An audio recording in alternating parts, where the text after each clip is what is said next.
I wasn't planning to buy a Tesla. I wasn't even planning to buy electric. But then I drove one.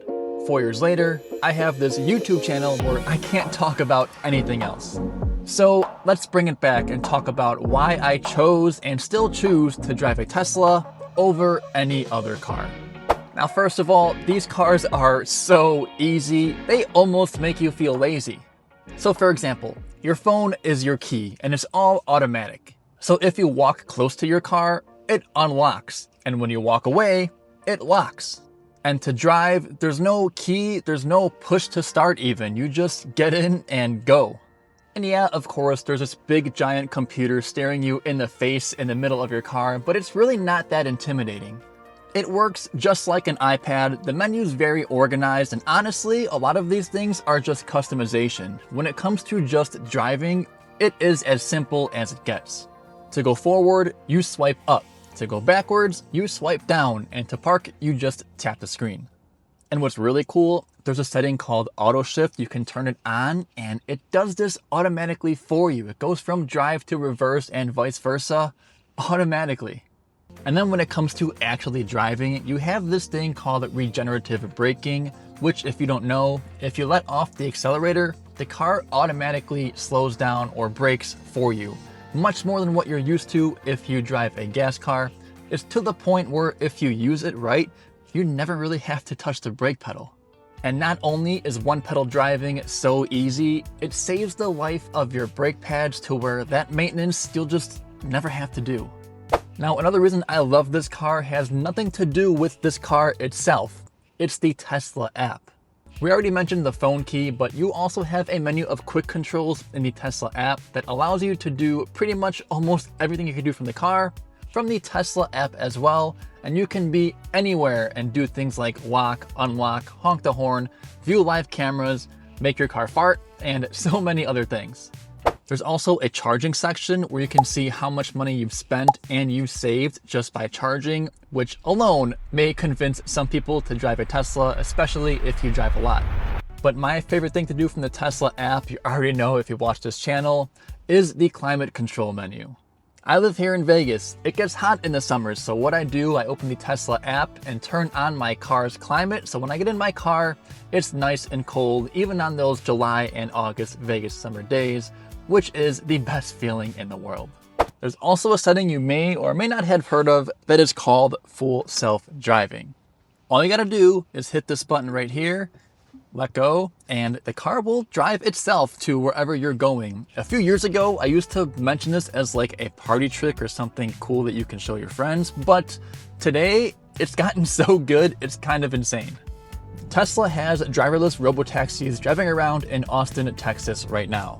And you may have heard of like Waymo or even Zoox, but the difference here is that Tesla's driverless robotaxis, although not as big, are the same cars you can buy yourself right now. You can't buy a Waymo or a Zoox, but you can buy a Model Y that can drive itself just like this. The full self-driving software is currently $100 per month, and it is currently still supervised, meaning you have to pay attention to the road. But they are working towards a point where it will be unsupervised, meaning you can take a nap in your backseat while your car does this to its destination.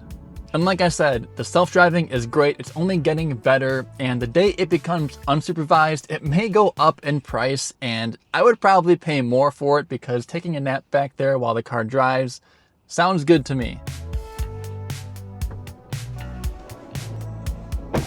And while it's not unique to Teslas anymore, one of my favorite things about this car is that it has a setting that is called Sentry mode. Sentry mode is a setting that uses all of its car's cameras to record what's happening around you when you're out and parked somewhere. So if somebody backs into you or door dings you, you got it on camera. And it saved my butt the day after I got my first Tesla. Somebody backed into me and just drove away, but thanks to Sentry mode, I had this footage. And this is all great, but it's not just when you're parked. Tesla also uses their cameras as dash cams while you're driving. So if something happens while you're driving, you have that footage from all different angles as well. And of course, everything with Tesla is what they call vertically integrated, which just means it's basically all connected. So for example, here with Sentry mode, when it records something, you can view it from the Tesla app, which is very cool.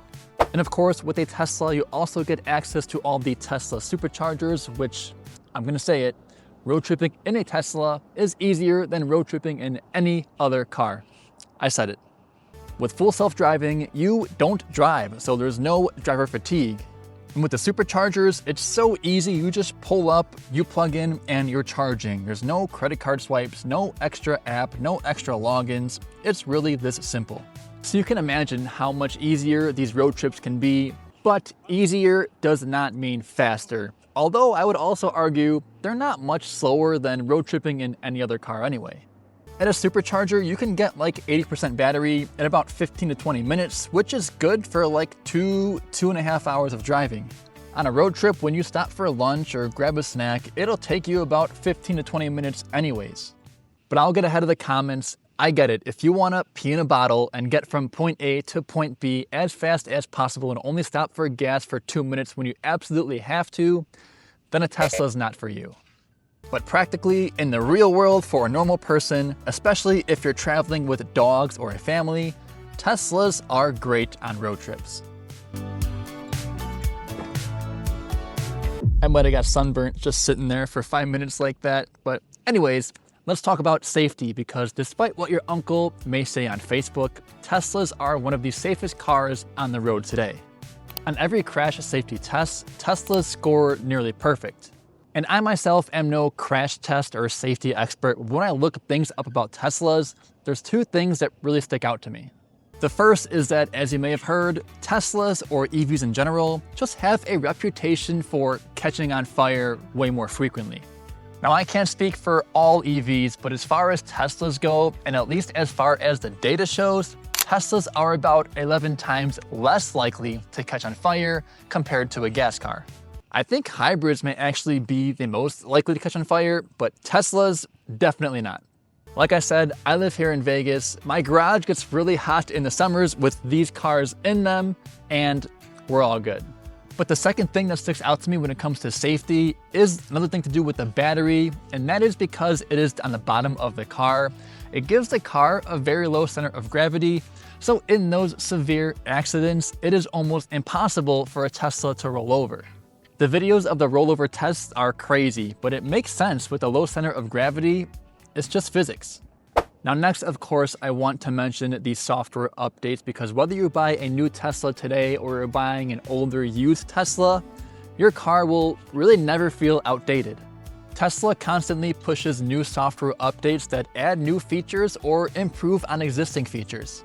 Tesla also had a software update way back when that increased your car's range. A software update increased the range, which is crazy. So the Tesla you buy today, new or used, will, yes, of course, only get older, but with these software updates, it will also only get better. And then, of course, I have to wrap up lastly here with the catch to all of this, which is the cost.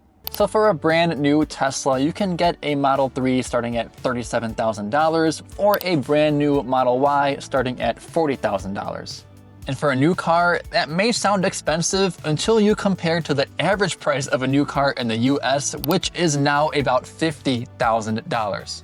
So I'm trying to be a little sarcastic here. Teslas are cheaper than average, but honestly, less than $40,000 for a car that can drive itself is kind of crazy. And if you do want to save even more money, getting a used Tesla can be quite a deal if it's in good condition. And what I love about buying a Tesla, especially as an introvert, is that there's no dealership, there's no games with some car salesman. The price you see on the Tesla website is the price you pay.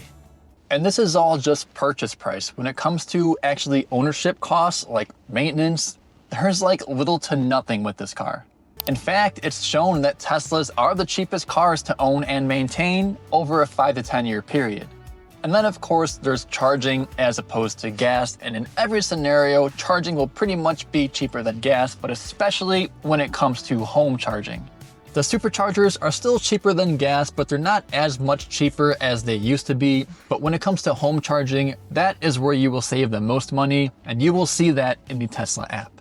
So my point is, Teslas aren't perfect, no car is, but after owning these for 5 years and living with it, driving with it, taking it on road trips, I keep coming back to the same conclusion, and that is that this car just makes my life easier. ultimately, that is why I chose a Tesla, and that is why I would choose it again. As always, thanks for watching. Catch ya in the next one.